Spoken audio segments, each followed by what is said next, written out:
Hello and welcome to Windows 6 presented by Big Red Cloud. My name is Andy McGeady.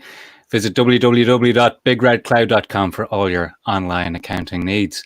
After last week's book slamming, Mr. Paul Williams has hard-earned week off. So join me today I have Mr. Sean Halley. How are you?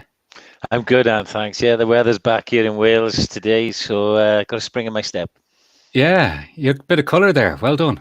Out in the garden today, playing with the dog, doing a bit of fence painting, but yeah, really good.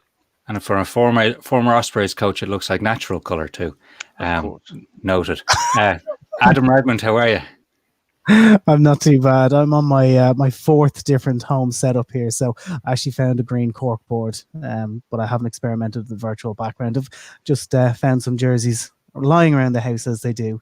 So when HQ opens, I'll try and decorate the place with all 14. Excellent. Later on, we'll have sports law person Tim O'Connor in to give us some learned opinions on some things going on in the game right now. But with us right now, in the corner of your screen, it's Mark Palmer of the Sunday Times. How are you? I'm very well, thanks, Andy. Great to be with you all as usual. How is lockdown for you?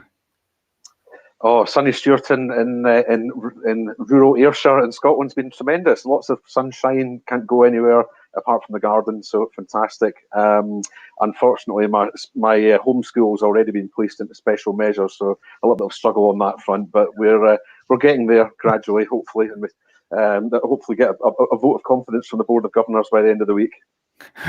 I think we're all going through some of that. And before we go any further, there's something that didn't get published last week. It was Adam Redmond's home platform to actually get the show done. For anyone who didn't see this, which is all but 3 people in the world, okay, it was a feat of Leonardo da Vinci engineering amazingness. Adam, just give us 30 seconds of what you had to do last week. Highly dangerous. So yeah, because we'd no virtual backgrounds, switching from Zoom to StreamYard, I decided to prop myself up against the TV in the house. TV's kind of high up on the wall, so I needed to elevate the place. So I got an old tabletop. I got the small chairs from my son's tiny little table. Boxes of new nappies unused, not old nappies, and everything else I could to elevate myself. So it was a little bit of a balancing act, and I didn't fall over on live internet, whatever you want to call it. So yeah, I would call it a success, but I am safely planted on the couch this week with the green cork board behind me. Well done. I'm actually really impressed. I've got a sheet this week. This is, it's like my mini recording studio at home. It sounds good. I'd like to say it's impressive. Looks like Paul Williams' bedroom. I'm hiding from Williams right here. We're all hiding from Williams all the time. So after last week, not much news. This week, we do actually have some real live rugby news. We have a new chairman of World Rugby, Bill Beaumont. How are you? It's King is dead. New king. Same as the old king. Mark, what do we think about this? Because we had a bit of a natter on the show before about Augustin Peugeot and what he could have brought to the role potentially. But was it really a meaningful thing?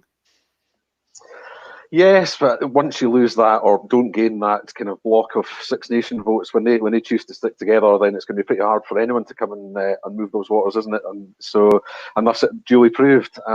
Bill Beaumont, potentially not the most revolutionary man in the world, certainly not a reputation for that, but he's now got another 4 years to prove that he can be that unifying force. And we know that there's vast change happening and will continue to change in the course of this pandemic. So it's going to need somebody who can be a bit agile on their feet. Is that Bill? Well, again, the evidence maybe hasn't been particularly in his favour up to now, but he's got the mandate to go and change our minds on it. Yeah, Sean, I mean, on the ground with people you're talking to in the game, is this something that moves the dial in a conversation that you're having with anyone in rugby right now? Not really, because I think the result is what people expected. Mark's hit the nail on the head there. I think not that there's an old boys network, but you think of all of the people who were involved at that level are all of a similar age band to Bill, will have played around that time or been around, and, some mates, trust issues. I don't know. Augustine has been obviously a younger guy coming in, and maybe a little bit revolutionary for some people. He's a public school boy in Argentina. He's quite brash, he's very modern. And some people in rugby won't like that. They would like maybe a safer pair of hands. And so the people I'm talking to, and no, I think it was a little bit of a foregone conclusion. However, Gus did get really close. Yeah, Adam, from the Pro 14's point of view, is there a difference maker there at all? This might be an area where you can say, comment, no comment, but I'd be interested in your view. It's kind of hard to see how the position that's up for grabs, it's very difficult for somebody to come in there and really radically change things. And in a short space of time, in a short term, you've got to keep the wheels running on the international game because it's what's feeding everything else. Personally and professionally, I think there needs to be a lot more joined up conversation and people working together between the club competitions and the international game. But I think I've alluded to in the last couple of weeks on this show, that we are starting to see that now in the background, that everyone is starting to talk to each other at a much greater level, because we can't survive this pandemic without each other, and we won't thrive post-pandemic without each other and without working from each other. Rugby is going to need everybody rowing in the same direction, and in the professional era, that's been really hard to get everybody going that way. So, hopefully that's on Bill's agenda, and I'm sure he'll be fully aware of all the conversation, everything that's happening in the background right now. And it may be revolution by evolution. We'll have to see. So this is in the context, it's already been mentioned, the pandemic that is upon us and how we open the game back up again. So we'll talk to Tim O'Connor. He's going to join us in about 15 minutes. Talk about some of the legal issues that are created by having to pause a sport across the globe, and some of the legal issues that you have to cross to actually open it up again. There's been a number of different openings which have been announced coming up. Guys, don't know if you've seen that South Korean baseball has restarted. That's interesting. There's no fans. There's painted fans in the stands. Spitting is banned. But that's what people are paying attention to. ESPN in the States have signed deals to show games because people want to watch live sport. Will it work? We shall see. The NRL in Australia, they've announced their return on May 28th. Their New Zealand franchise, we've basically flown in, sealed up for 2 weeks so they can play in Australia. They want to get live sport going again. The Bundesliga is returning in late May. But in the background to all of this, Sean, I want to bring you in here because Owen Slot had an interesting piece in the Times of London. How do you coach a rugby team when you are in lockdown? Because this is really important, because there's a part here which is pretty fundamental to the English game, which is that if your players are furloughed, you can't coach them because they're not supposed to be working. Yeah, it's a great point. But they could be your mates, and you could be sending them links to some real interesting bits of analysis, couldn't you? On Benetton or maybe Glasgow. There are ways and means around that, I suppose. But I think common sense has to prevail. It's very difficult. I spoke to Richard Cockrell just recently for Guinness Pro 14. Really interesting chat. And, also I know a lot of the coaches are communicating like this. The conditioners have given them some equipment to take over, and you've got to trust your players as well. Don't forget, they'll be itching, and the players now are not used to having this sort of time off in isolation, and they're real animals, that are competitive animals who want to get out and smash each other and run around and pit their wits. So they'll be dying to get back out. From a coaching point of view, I'd be starting to think, do you know what? I understand people want to watch sport. Nobody wants to watch sport more than me.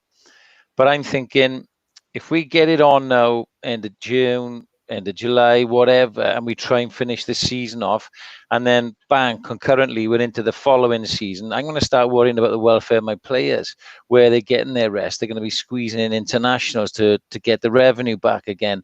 I think there's a lot to think about here. I mean, it won't be very popular, but I'd be one, if I had my coach's hat on, to say, do you know what? This season's done. It's scrapped. Let's start afresh for next season because everything's in line. Nobody knew this was going to happen. It's unprecedented. Everything's back in line. I worry about the Lions tour. I don't want a knock-on effect where we have a hash of a Lions tour. We want that to go well because that's massive for revenue and finance and support and all of that and our game. So, it's a very difficult one. I am missing sport big time. I'm not so sure I will enjoy watching sport where there's painted fans and behind closed doors because I'm not sure it'll be quite the same, but people are craving that and market forces will determine it.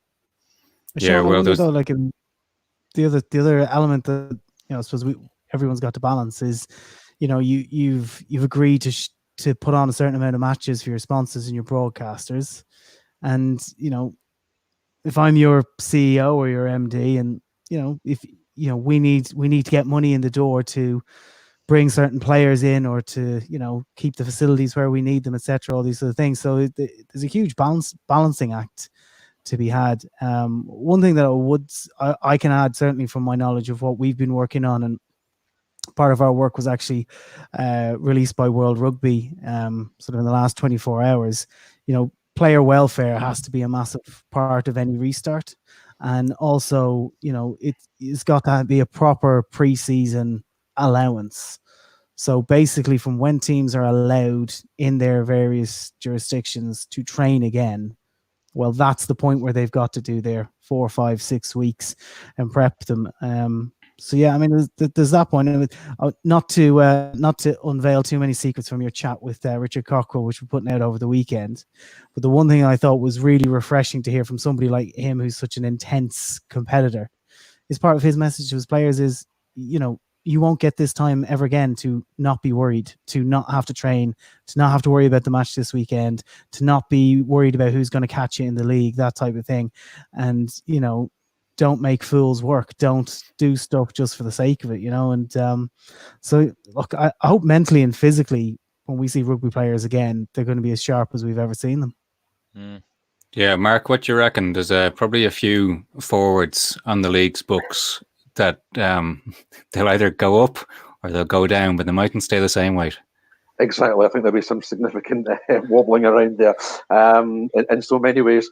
But no, I think we could well be a little bit behind you in terms of, it was only yesterday, I think our major sports, football, rugby and horse racing got together with government to sort of start with their first cross-sport summit to plot this way back. But clearly a lot of that will be based on the document that Adam's talking about as well from World Rugby Pro 14. Again, I think it's a question of patience, isn't it? It's not like we can flick a switch and it all goes back to how it was before. Those 6 to 8 weeks to get guys into a position where they actually are able to fulfill these, and physically fulfill the games is going to be huge. And I think we also have to resign ourselves to the reality that the days of wandering around in 50,000 crowds, it's going to be a long time coming, isn't it? So patience and accept that it's going to be probably an iterative, gradual process of return. Yeah, and that iterative process isn't in this lovely little universe where contracts don't exist. So that's what we will talk to Tim about. But one number which has jumped out, I think, to a lot of people is the minimum number of people that you need for a game behind closed doors. So Adam, was this magic 167 number? Was that something which you guys in Pro 14 worked with World Rugby on? Was that part of your work? People who are far more qualified, experienced, and have better judgment than I, yes, they would have come up with those kind of important and integral details. Yeah, I mean, and that's looking at a list. I was talking to our tournament manager this afternoon actually about it, and that is looking at a list where it's bare bones. It's absolute bare bones, and even you have to ask questions. For broadcasters, you have runners with the wires on the side of the pitch. They're usually very close to the cameraman. Well, probably can't do that, in terms of how everything works at the moment. So there's loads of different little pieces to be worked out. But in terms of putting X amount of people into a venue to make something happen, that is the magic number. Now, I would imagine that as we see rugby and other sports return, everyone is going to swap intel and experience, and they're going to work out just what the magic number might be. It could be a few more than that. But it's even in terms of visiting media, all that sort of stuff. How do you gauge what the numbers should be? How do you spread people out? All those sort of interactions, because you're trying to give the game as much of a chance to get the oxygen it needs. If there's not going to be a crowd, so many different things. But I'm sure we'll see rugby return probably in other parts of the world before we see it in the UK and Ireland, and I'm sure there'll be some bits to learn from those games. There will be. Mark, from your perspective, I mean, you're a working journalist. What's it like with no sport to cover in your sport of choice? What are you finding yourself doing? Saturdays are very, very strange in that you now have to discover what normal people do on Saturdays, and I don't particularly like it. But in fairness to those people, maybe this isn't normality for them either. However, in one strange way, it's been good because we've been able to kind of bring out some stories that might not otherwise have, seen the light of day in a normal period. Sort of random people from around the world that are good stories that, but just wouldn't fit into a particular news agenda when you're going around, spinning off match, player, coach, and on that merry-go-round. So. It's been difficult to keep coming up with new stuff, but we've just about managed it so far. I think another few months of it, however, might begin to test everyone's patience with the readers top of that list. Well, readers 1, editors 2. Never mind them. Yeah. When you go back to the worth it.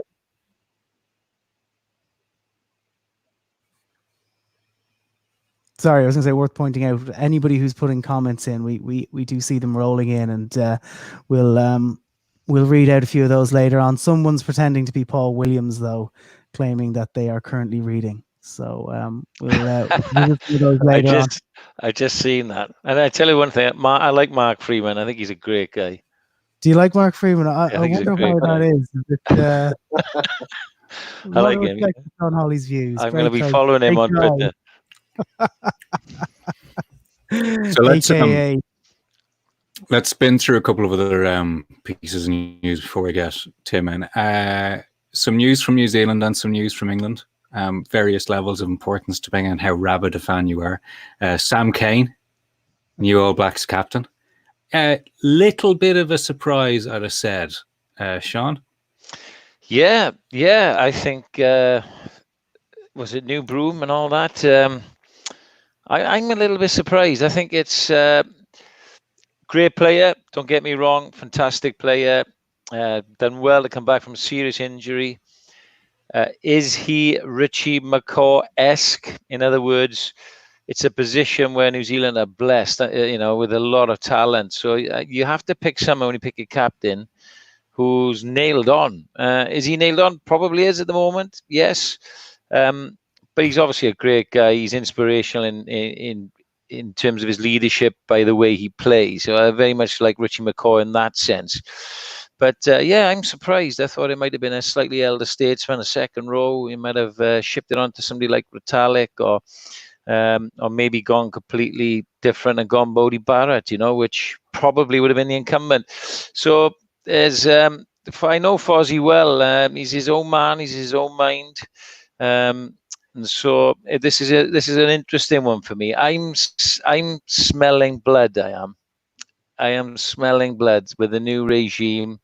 I just fancy that one of the Northern Hemisphere teams, should we get back at the right time, it would be perfect timing. What a perfect storm it would be in November in Cardiff, the men in red to finally do it. So, but yeah, like, he's a great player. They know better than me. They're in the environment. He's obviously their right choice. Yeah, November what year though? That's kind of the All Blacks are toast. No, oh, I'm toast now. That's it. Justin Marshall's going to be straight on. See, Adam, you secretly loved it. This is your way to go back to perhaps having some input into headlines again, isn't it? Yeah, a little bit. I think I like the live reactions. It's good. Yeah. Up in England, England's new deal with Umbro as a kit manufacturer. This is I know there's no sports news, right? I was still a little bit surprised. Umbro haven't been involved in top level rugby for a while. Correct me if I'm wrong. The old double diamond reminds me of things like Kevin Mexico '86. Would that be right? That's the kind of era. Mark Palmer. A few of those in there, and probably in the wardrobe still. But some cracking rugby league numbers down the years as well. So I shouldn't forget that. But yeah, it was a bit left field, to say the least. Little bit. You take the money where it's coming from in rugby at the moment, especially if the contract's watertight. I'd be very hopeful here because if I was an English rugby fan, Umbro can't get this wrong. If they get this wrong, they're not getting more contracts. So they need to get this absolutely bang on the money right.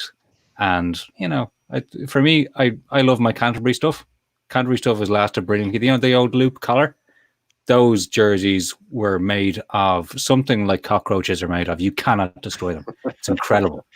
Adidas stuff, and this is me personally talking, kind of fell apart a bit. Not going to lie. Yeah, we're drifting. The new Eddie Jones coaching podcast was interesting to see. I'll be giving that a listen. I really want to see when he splits up, and it's going to be amazing. So when's that coming out? It's just the first one came out yesterday. Oh, God, my dog walk in the morning is just going to be a little bit longer than normal. Well, what will you listen to? What will I be listening to? Yeah, if the dog's listening to Eddie Jones. I'll be listening to it. No, I always get a podcast on, but I'll be listening to that. I've missed that. I'll have to get it off. Yeah. Yeah, he's talking to Conor O'Shea in the first one. Connor's good. Great. Connor's good value, I think. So we'll see. Hands up, haven't listened to it yet. I'm going to. Did we discuss the old? I think one of my colleagues has trumped on this, but have they discussed the old Fox tactic there, Andy? Is there any of that from Italy game a couple of years ago? Oh, it's still one of the all-timers. Yeah. It's one of the all-time great moves. And I love when coaches have, firstly, the knowledge of law, and secondly, the audacity to do it. Like to do something like it, to turn it on its head. I mean, I think we're still talking about it. That's how big it was. Yeah. They changed the laws so you can't do it again. That's how big it was. But it was absolutely amazing. What made it real gold for me was Romain Poit. Yes. When Haskell et al. Were questioning, he said, "I am not your coach. I am the referee." You know, it was just gold, absolute gold. Couldn't have been a better ref on there other than perhaps Nigel Owens, who would have quipped that quickly and that intelligently. And they just didn't know, did they? Just didn't have a clue. No, and you'd wonder now, when we get back to playing again, there'll be a certain kind of player who will fit in more naturally to perhaps an environment where things might be a bit looser. You know, they haven't been in the machine for a while. Go back to Owen Slotsby's, the only club in the Premiership, according to Owen, that did not put their players on furlough were the Exeter Chiefs. That's the only team that have kind of kept some kind of continuity, not physically, but mentally in that coaching side. I mean, these things are really important. Who knows what we'll see when teams get back. The shift in perhaps the well-oiled machine. I'm getting distracted because I think Paul Williams is actually watching. He's always watching. He's always watching. He's very much on brand, even with his Facebook picture, isn't he? It's me. Oh, God, he's like Hannibal Lecter, isn't he? Sort of sipping a wee Chianti and eating some fava beans at home. Andy, did you not explain through the disciplinary process that, if he was banned from the pod for a week, that, he wasn't allowed to encroach, he's not allowed to be within, a certain distance, he's not allowed to contribute? See, this is the kind of, I admire anyone that can get and see a loophole. You know, he's the fox of the pod. Yeah. He'll find a way to animate his little avatar now, and that'll be him back in.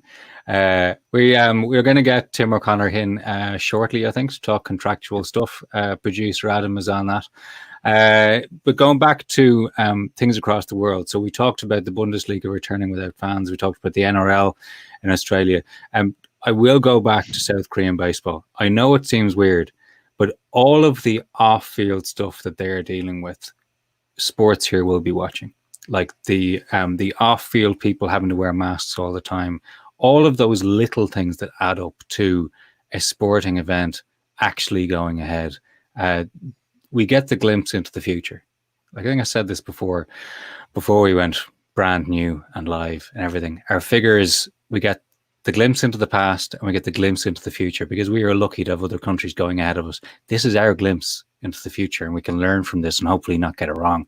Because if you look at the document anyway, speaking from our Irish perspective, rugby is way down the list of sports that can even consider coming back. Elite rugby is one thing. The community game, lads, we could be a while. We could be a real long time. Sean, you like going down watching the local lads. Like, they Absolutely. could be a while. Oh, a long while. I mean, it's common sense. I mean, you got to look, all of our sport is around maul, scrum, line out, tackle, rucks. It's close proximity stuff. You are actually grappling. You're almost hugging and kissing each other. And it's the same in training, so they are in close proximity. You've got to think of if they're working together in the gym in preparation. Rugby teams work out in the gym 2 or 3 times a week. So they are using the same bars, the same dumbbells, the same machines. They're perspiring and how many issues are there for the medical and conditioning people and the players themselves just in that environment, let alone games? So the guidelines, again, if I was a coach of a team, I'd feel wholly responsible for the 50 guys and the coaches, the medical conditioning staff, analysts. You'd feel completely responsible for their well-being. And without the necessary guidelines that are thorough and on your head, be it, as the head coach say. So it's a real minefield for rugby. I think football, you can get around a little bit with distancing, passing, crossing. I think they can manufacture some small-sided games, perhaps stay away from each other. Rugby, you can't do that. You're not preparing properly, and in the games, well, forget it. You can't even play touch. So just go with me here on this, right? Now, for the community game, there's certain types of player, definitely some positions, and certain teams that would love to have no training at all and just show up for the games. A lot of them do, and a lot of them do. A lot of the clubs in Wales, they don't get anybody on a Tuesday night. All of a sudden, 15 turn up for a team run on Thursday, then they play on Saturday. So maybe that should be our new post-COVID world. So we're trying to reduce contact, but we want games. There is no training at all permitted.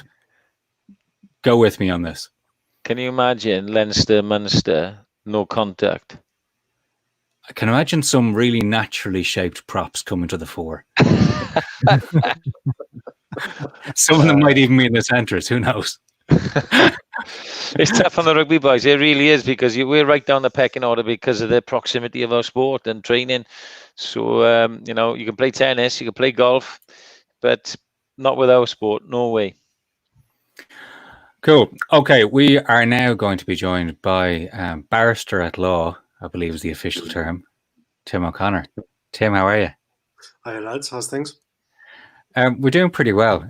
We've been talking away about various ways that rugby could open up, but I wanted to talk to you about what happens, what's the mess that's created when a sport has to shut down. We were talking earlier on today, you mentioned the term force majeure, but is that something that's in every contract in the same way? It's not. There's two things. One is called the doctrine of frustration, which isn't just watching in the stands in the sports ground and hoping for running rugby.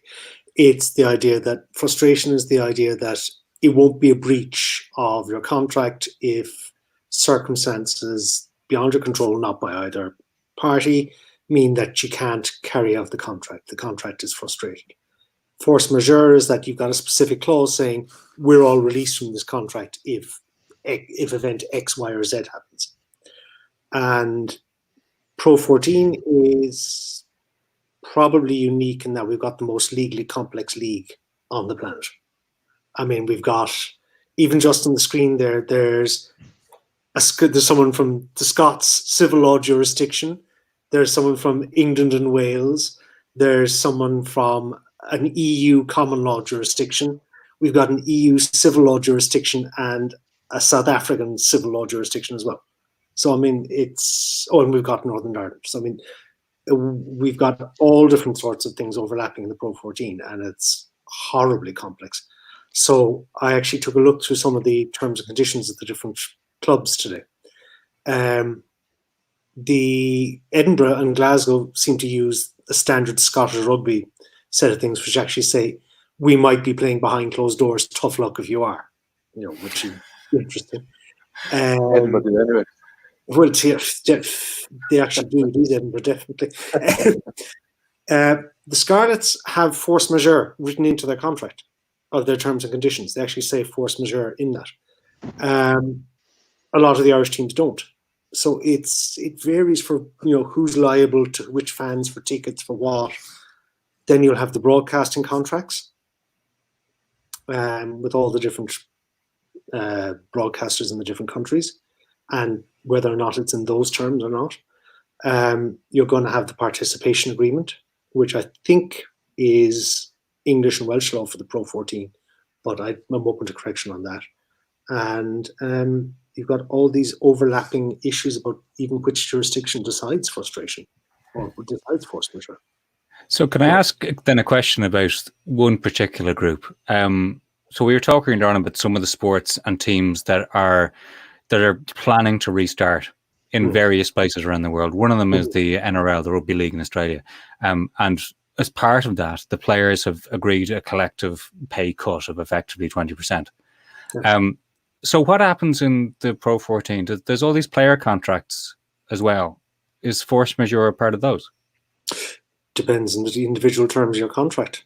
Now, obviously, you're going to have issues of, say, it's like any business that's facing a massive cash crisis. You'll negotiate with your employees and see, this is the terms. Will you agree to vary your contract, the terms of it? Because we might be going out of business if you don't. Player representation is a big thing. The player unions are right there in this, and they need to be, because they're representing employees and the interests of their employees. I mean, it's one thing that's always fascinated me, that we talk about workers in rugby like they were fixtures in an office. You see people, in all the club country disputes, has always been, these are the assets. Who owns the assets? They're not, the desk or the IP rights of the company. These are people. These are your employees. They're not assets of it per se. They're people with their own rights, their own interests, and their own rights to be heard and have things enforced. So the player unions are going to be right in there dealing with this, and the debate that there's been in England, whether or not the RPA they feel is representing them properly or not, and that's the Ellis Genge issue that is debate over it. It's not proper union politics unless there's a split.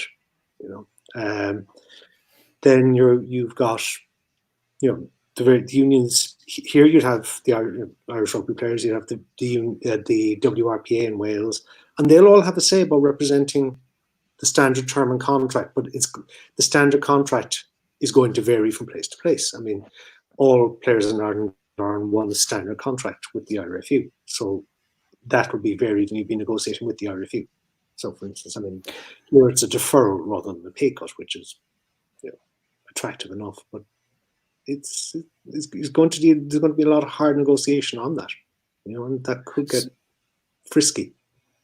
Yeah, and where you said something earlier on, which you said that the Scottish teams, you referred to one of the pieces of the terms and conditions as being interesting.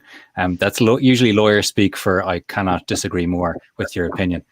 There's going to be a lot of this. Like, people we're coming out of an emergency phase to this crisis. We're going to go into something that looks more like a normalized restriction, for want of a better term. And when we come out of that, people are going to be looking out for themselves. And that's right and proper. When it's your livelihood, and this might be everyone from the player to someone who does the pitch, to someone who works in advertising who's going to be affected by this, to someone who sells the tickets. and all these people are going to be impacted in different ways. So if we're looking ahead to people saying we're going to have Six Nations going on in some special autumn time, okay, you work in law, with all these contracts that need to be picked through, is that realistic? If any set of contracts can be picked through fast enough, if you're willing to throw enough billable hours at it, I mean, it sounds terribly cynical, but every lawyer is used to seeing 3 a.m. in the morning from the unglamorous side with enough coffee. If we need to, we'll get it done. There will be obviously there's going to be issues about player release for things like that, because player release, again, it's a contract, it's an agreement with the international governing body, and what is your variation of that? So I mean, there's that. There's an interest from everyone to get Test rugby back first, because that's the financial driver of the game. If we get the money from the Six Nations in and the interest in, we can start selling season tickets for everyone else to get money through the coming through the doors, so we can keep things going. Even if we can't get stand tickets or tickets going through the turnstiles, we can at least get some money in. So there is that incentive there to try and get something done. That doesn't mean it's going to be easy. I mean, Mark Parham, I'm going to bring you in here for. I'm going to bring Mark in here on one thing, because it's interesting seeing the stories coming out in the last couple of days about both the RFU and the IRFU. They're potentially multi-million pound losses if these games do not go ahead in some way, shape or form. There's going to be an almighty fight that's going to make our preparations for a potential Brexit look like nothing. Absolutely, and we're obviously not going to be immune from that here either. We had a briefing today with the Chief Operating Officer of Scottish Rugby, Dominic Mackay, and I think I've got 7 minutes until the embargo officially, so I better not reveal too much of that. But it's quite clear that there's, they've already on record of saying that if they don't get the open tests, it's upwards of £12 million, which is a fifth of the turnover, for those 3 weekends, and that that is literally the driver for everything in Scotland. Is the national team. Edinburgh and Glasgow don't really contribute on that front, so it's vitally important they do get Test rugby back. But when and in what shape and form is a different kind of matter altogether. Yeah, going back to Tim, I mean, when we looked at the club versus country, there's going to be a number of different things going on, because there's the big domestic leagues. We've also have Europe to fit in. If we have an expanded international window, that is going to mess all sorts of things up. Yeah. There's a sporting chance we may not finish this year's European rugby. It's if you look at just the windows coming back, even here, if it's say mid to late August for Ireland, and that's best case scenario, a proper pre-season, working back in, and later restrictions in other countries, quite possibly we need to see, or even cross-jurisdictional issues. I mean, the plan about say moving Ulster players to train in Dundalk, so they'd be under the lockdown restrictions for this side of the border rather than maybe later ones in Northern Ireland.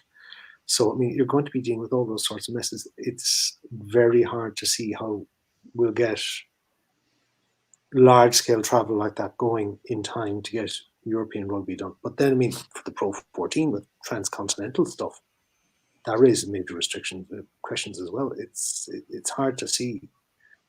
Put this way, it's not impossible, but it's going to take an awful lot of goodwill and an awful lot of working together. If it ends up in how will I put it, an old school brawl, that may end up stopping everything for everyone, because it'll be wasting time that simply isn't there when we're running up against hard buffers of the upcoming season. We're trying to fit 2 pints into a 1 pint pot, and something has to give if we keep trying to ram it in and do it all at once. I long for the days when we simply talked about certain countries selling rights to competitions they didn't own the rights to. It all seemed so very simple. Tim O'Connor. The good old days, yeah. They were. Tim O'Connor, when we're closer to back up and running, we'll get you back in to see how we're going with all the Seagull stuff. Thank you very much. Take care, Dad. Thanks for having me on. Sean, you were the person who we didn't talk to at that part with him, but I couldn't help thinking that there is a chance here that Welsh rugby could be playing against some English teams sooner than anyone else. I mean, it would make sense if we're trying to ease people through together and you guys have your own, agreements and agreement is the wrong word, protocols and phases for getting back up and running. A bit of a scrimmage, Bristol versus someone on the Wales side of the border could suit everyone. Well, we've had it with, in the past, my favourite Anglo-Welsh Cup, and but you could have it. Yeah, I was trying to make Adam laugh then. You could have, even at the lower leagues, you could have the English clubs have united teams that play on a Monday night, strong teams. So you could look at that, for your squad players or your semi-pro Welsh Premiership, something like that. But I think when you listen to Tim, and you read between the lines, he knows how difficult this whole negotiation is. And Adam said it at the top, we can't do this without each other. But, I've been in some of those meetings and somebody always used to say to me, always back self-interest. And there's going to be a lot of that now. When it comes down to it, we'll all be trying to sing on the same hymn sheet and get it back and this, that, and the other. Listen to Tim. I was listening intently there. He knows how difficult it is getting people on the table and getting all departments singing on the same hymn sheet. And it's going to be a lot more difficult than we think. Behind closed doors, 167 people, broadcasters in, push. I can't see it. I don't know the cynic in me. I want it. I want it. I want to work at the games. I want to see the games. I just think it's just so, knowing rugby as I do and the politics behind it all, somebody's going to have their say and that's going to stall something. Then there's something else left field. And unfortunately, that's been the history of rugby, isn't it? Yeah, Adam, when you guys are having those conversations, is it realistic that with where the broadcaster are involved and what they want as a product, go to what Sean says, is it weird looking at games with no people, things like that? Are these real conversations that are being had? I think, to be honest with you, you've got to look at what's the opportunity. I mean, you can only do so from a broadcast point of view. You can only do certain things when there's a crowd because of health and safety. Well, now you might be able to put cameras in different positions and whatever else, and that might not sound, headline making because it's not. But I think there's a lens here that's probably not being applied, and this is utterly unprecedented what's happening, guys, and it is not confined to one country. It's not confined to one sport, to one section of society. This is the entire planet.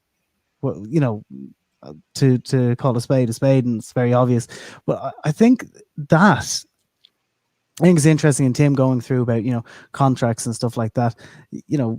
From everything that I've heard at this point is that people are more than ever are actually realizing that, we saw that, these arrangements were agreed in a very different time and place to what we're dealing with now. And everyone's trying to figure out how do we all get a result that helps us move forward and get some value out of our agreements. Because I don't think anyone's expecting, every single competition in the world to be run off the way it has been, without some changes or adaptions and different things like that. And I think one of the things that is going to have to happen with rugby is that the global season is going to have to be amended. If not for the next 2 years, then, something that actually is really more harmonious for the next 10, 15 years, So I definitely see Sean's point of view because history shows you that there's a lot of self-interest. But I just know from what I've been exposed to so far, there is a bit of a spirit out there that people understand that we are dealing in unprecedented times. And it's a chance as well, lad, isn't it, really? Because it's unprecedented. and there's almost a little bit of a clean slate for a long time, then there's opportunity as well. So I would imagine in those negotiations, if you've got like-minded people, if you've got positive people, then if there was ever anything tabled about a global season or changes in this, well, we can't because those internationals are in place. Sorry, the Lions tour is already in place in 2 years. Well, all of a sudden now there's opportunity, isn't there? There's a little bit of a gap in the market, if you like, that we can sit around and say, this might be a good time now where we reset it all a little bit. Yeah. I honestly I hope that. And look, Andy, we've spoken about that, I think, in the last couple of pods or something, that hopefully that there is a sort of a coming together moment when this kind of starts to die down. Yeah, I suppose there's a disadvantage that we have with certainly locally with the Guinness Pro 14 is that if you look at what they're presumably going to roll out in Super Rugby, is we have a reconstituted competition where you have New Zealand teams playing against each other, same in Australia, same in South Africa. We could technically do that in the Guinness Pro 14, but with 3 countries only having 2 teams each, it would be weird. Could we do it just to get things back up and running? Absolutely. 100%. Just finish off a season like that in some weird way. People are playing, people are watching games, people might be getting something out of, like you said, Adam, how do we get value out of the thing that we've already gone into as partners? And that's one thing that should not be lost. When you enter into a contract with something, it isn't simply I get something, you get something. There's a partnership that is created as of that moment. It's one of the reasons why so many countries have tried to retain the employee-employer relationship as opposed to just casting it to the winds. There is value simply in that relationship that goes beyond the piece of paper that is the contract and that law rightly applies to. But you need people involved here that appreciate that it is not zero-sum.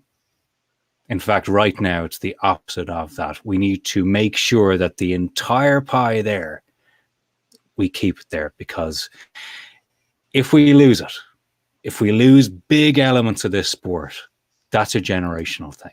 And that applies to any sport and any industry across the board. You lose it for a long, long time. One thing, though, I would as well just add is that, even with suppliers, people we work with, people who are trying to offer us their services for different platforms, to help us out on the digital side, people have turned around and said that, yeah, we'll give you the use of this for free. You can try this out during this period, all this sort of stuff. People are willing to, renegotiate, reduce rates, all this sort of stuff. And this isn't just rugby. This isn't just where I work. It's across the board. Everyone is accepting that we're in different times. So, I think you've kind of hit the nail on the head there. I'd like to. There's also you have. I was going to say that I think there's also a big kind of reputational piece to it as well. That we talked about at the start of all this about people will remember how certain brands acted for both good and bad. When furloughing people or not, and all the other elements that were there earlier on, whether stores remained open, whether they didn't, and I think that applies also how people in rugby act now as well. It will be remembered who wouldn't give an inch, who did give an inch, who did say, well, actually, let's get that collaborative spirit working. And like Adam, the mood music that I'm picking up is the same, that there is a kind of fresh sense and sensibility around the whole thing. And even here in Scotland, we've got football and rugby talking to each other, which doesn't normally happen for many good reasons anyway. So something that definitely must be in the air. That's just plain weird in Scotland. That doesn't work. Very weird. Yeah. Could we move on? Just there's a few comments that popped in before Tim's section, and there's some friends of the podcast actually. Sean, do you recognize this particular chap? Oh, Kyle Wales. That's his signature. Wales. That's Kyle Rees. Yes, well-known Welsh actor, co-host of the fast-growing sensation that is the Tuesday Club podcast. But what's he? Oh, I see. He's made a comment here. Yeah, so here we go. We all know that sport isn't going to be back for a while, but what about pundits, presenters, commentators, etc.? What do they do if rugby sport doesn't return for 6 months or a year? Sean, could he not chat to you about that on your podcast? Now, it seems like a very square question straight for you. It's a simple question, simple answer to a very simple question. We don't do anything. We paint fences and hopefully get invited onto the Guinness Pro 14 podcast. It's 100% pay cut for that. I said it on the pod before. There's no rugby, then I don't work. Simple as that. In terms of my TV work, I'm a commentator, a pundit, an analyst, and I rely on the live rugby to go to the games and do that. So, and then there's no after shows because there's no highlight shows, and that is that. And then of course the other arm of my job is writing about the games. So no games, can't write. And then the events that I host and speak at come about because of the games and the big events. So people don't stage those, one, because there's no games, and two, because we're not allowed to because of social distancing. So at the moment, I'm the best dad, the best husband, the best cook, the best gardener in Wales. Very good. We got some other comments in when we were talking about social distancing on the pitch. So Noel Lyons tells us that one particular team haven't been training for years. They'd walk in no training rules. Some chap called Paul Williams would have been a magnificent lock in the non-contact world. Yes, He's Paul taller than you ever imagined, Williams. Yeah, and Paul also chiming in to tell us that if we were to go local, each country could do a Ranfurly Shield type of affair. So yeah, keep the comments coming in. Paul, glad to see you're enjoying your 1 week suspension. I want to go back to what Sean was saying there and the question that came in.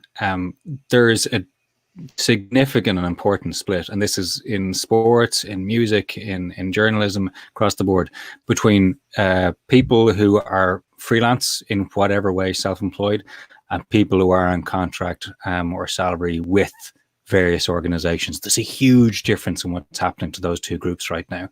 The people who are fully self-employed, fully freelance, they're gone. And I have an interest here. My wife is a musician, so she's in that boat. But the people who are on salary, their employers are starting, now that we're sort of saying this is a very long-term thing here, it isn't just a short crisis period.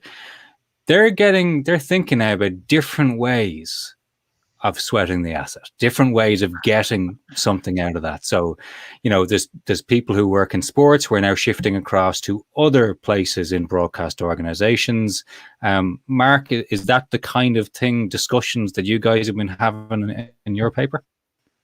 Not specifically in our place yet, but I emphasise over yet. I think the Oh, Mark has hit a tech bug there, I think. Wi-Fi's dropped.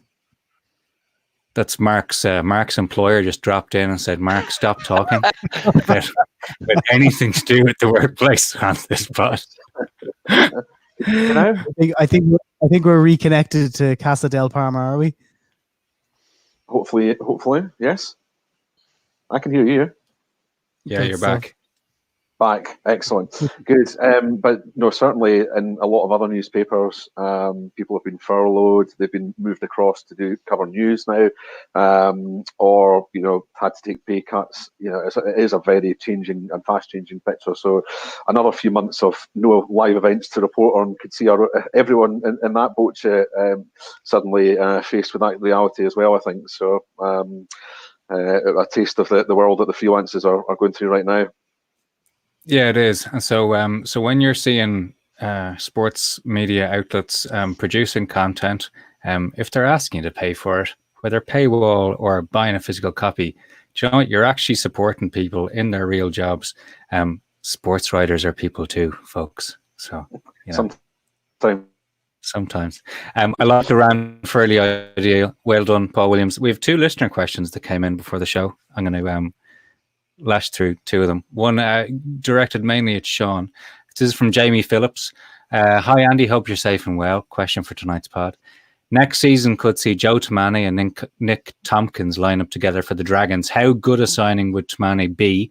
And is there any worth at all for Dragons to sign Tompkins for just 1 year in a season that will probably be full of test matches? Many thanks. Good question. Maybe those negotiations were going on before COVID with regards to Nick Tompkins, because he was hot, wasn't he? Really, in the start of the Six Nations, and all the regions were after him. So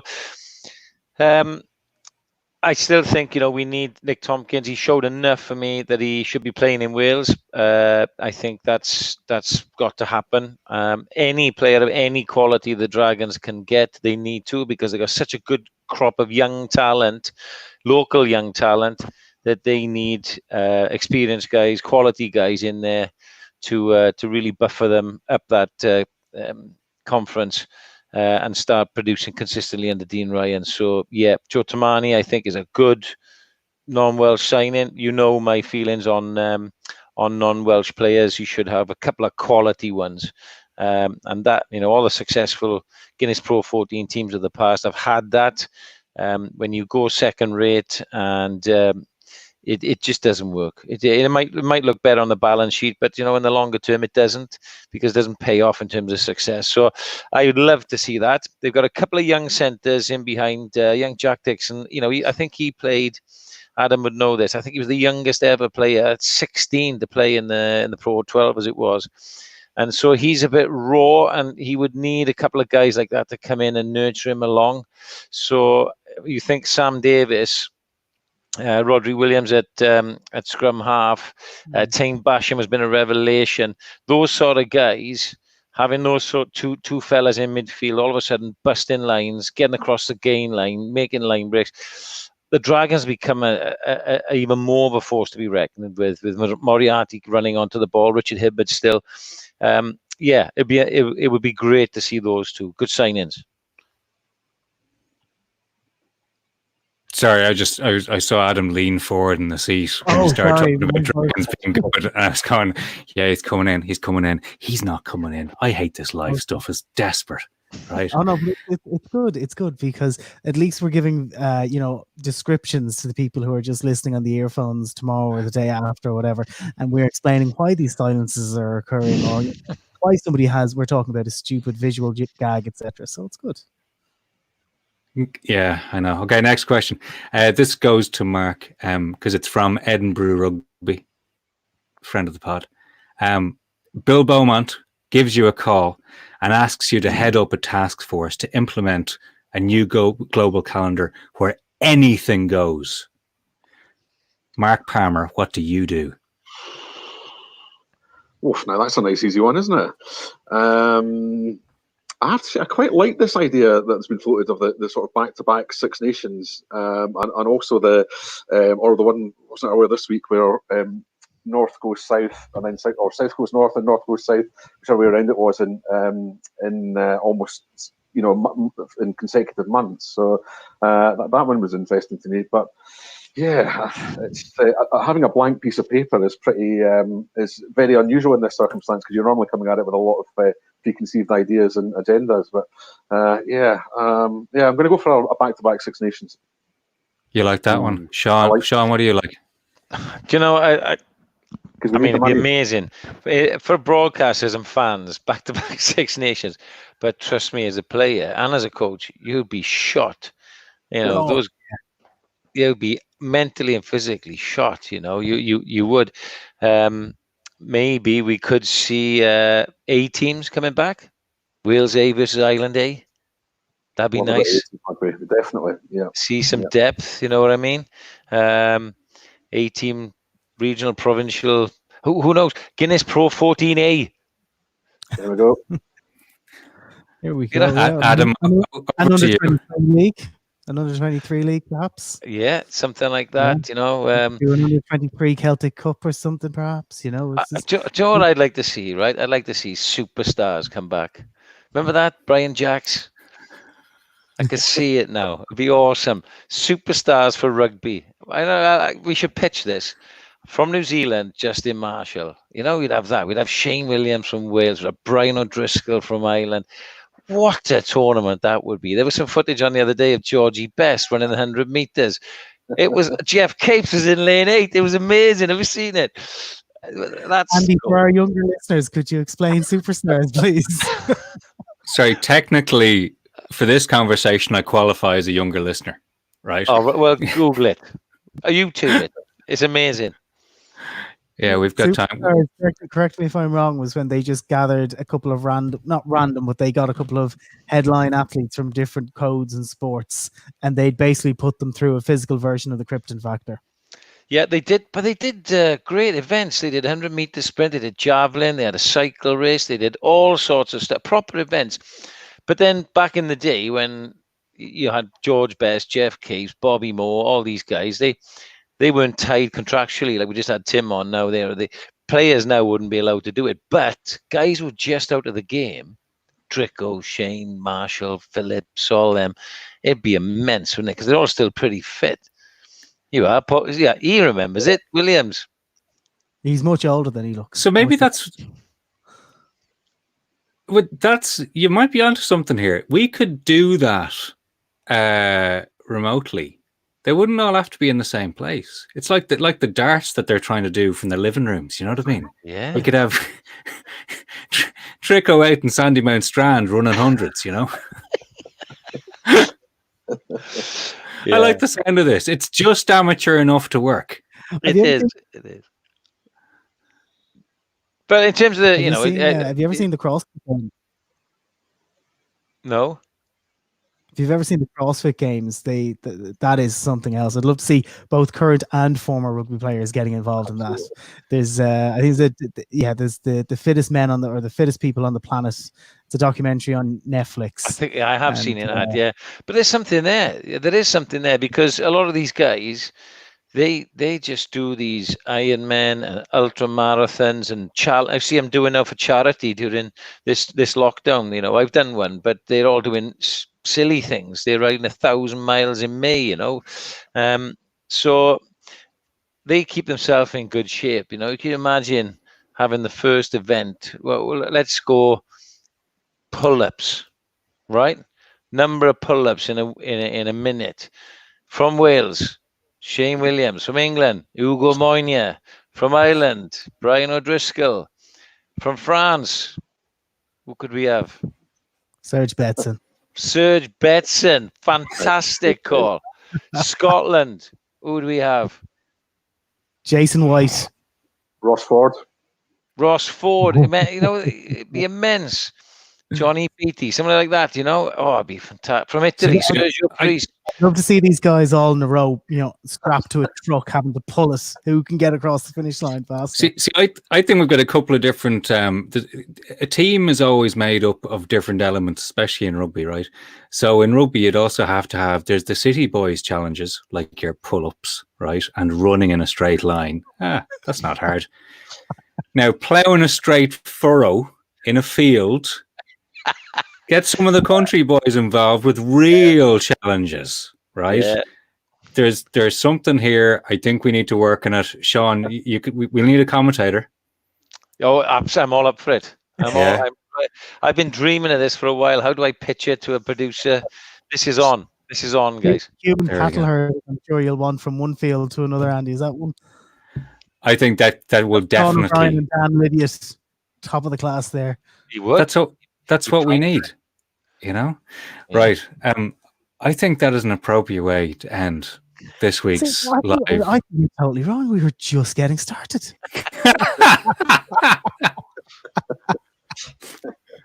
I'll need a second glass of wine. Yeah, that's a wrap. Thank you, Tim O'Connor, for joining us this week. Thank you, Sean Halley. Thank you, Mark Palmer. Thank you, Adam Redmond. Thank you to all of you who have given us some of your time this evening. Presented by Big Red Cloud. My name is Andy McGeady. Thanks for listening. We'll talk to you soon.